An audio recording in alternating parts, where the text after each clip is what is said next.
नमस्कार दोस्तों। एक पेशेंट हमारे पास में 2018 में आए और उनकी मेन प्रॉब्लम ये थी कि उनको ऊपर और नीचे के वाले दांतों में खाना थोड़ा बहुत भर रहा था। एग्जामिनेशन करने के बाद में हमने उनको एक्सरेज के लिए एडवाइस किया। जब एक्सरे करके देखा तो हमने ये पाया कि उनकी नीचे की जो अक्कल दाढ़ है वो तिरछी थी और उसमें कोई पुरानी फिलिंग हुई पड़ी थी और वो फिलिंग और सामने वाले दांत के बीच में गैप होने के कारण वहां पे सड़न आ रही थी। इसका मतलब है कि अक्कल दाढ़ और उसके जस्ट सामने वाला दांत, दोनों दांत सड़ रहे थे। इसी प्रकार से उनके ऊपर वाले दांतों में भी यही प्रॉब्लम थी कि अक्कल दाढ़ और उसके जस्ट सामने वाली दांत के बीच में गैप होने के कारण जो है सड़न डेवलप हो रही थी और वहां पे खाना भर रहा था। हालांकि उनको कोई दर्द या तकलीफ नहीं थी इस समय, बस खाना भरने की शिकायत हो रही थी।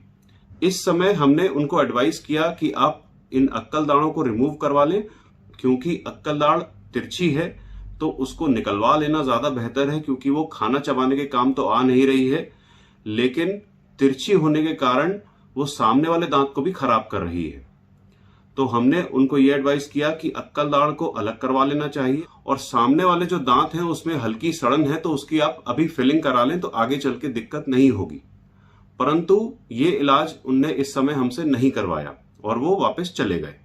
इसके बाद में 2023 में वो वापस हमारे पास में आए और इस समय उनको दांतों में बहुत तेज दर्द हो रहा था। नीचे वाले दांतों में भी दर्द हो रहा था और ऊपर वाले दांतों में भी दर्द हो रहा था।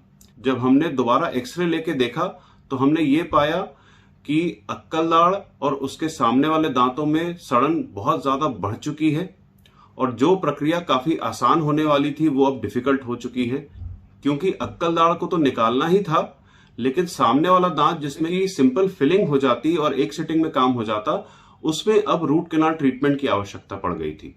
रूट कैनाल ट्रीटमेंट में सिटिंग्स लगती हैं, उसके बाद में उसके ऊपर परमानेंट फिलिंग की जाती है, फिर कैपिंग की जाती है, तो ये सब काम उनका बढ़ चुका था। तो इन शॉर्ट समय भी उनका ट्रीटमेंट का बढ़ चुका था और इलाज का खर्चा भी बढ़ चुका था। वहीं दूसरी तरफ ऊपर वाला जो दांत था उसकी भी कंडीशन काफी ज्यादा खराब हो चुकी थी, वो भी काफी ज्यादा सड़ चुका था। उसमें भी अब फिलिंग की जगह रूट कैनाल ट्रीटमेंट की आवश्यकता थी, क्योंकि सड़न नस तक पहुंच गई थी। यानी कि रूट कैनाल ट्रीटमेंट में समय भी लगना था, उसके बाद परमानेंट फिलिंग होनी थी, कैपिंग होनी थी, तो यानी कि समय तो अधिक लगना ही था, साथ ही साथ में खर्चा भी उनका बढ़ चुका था।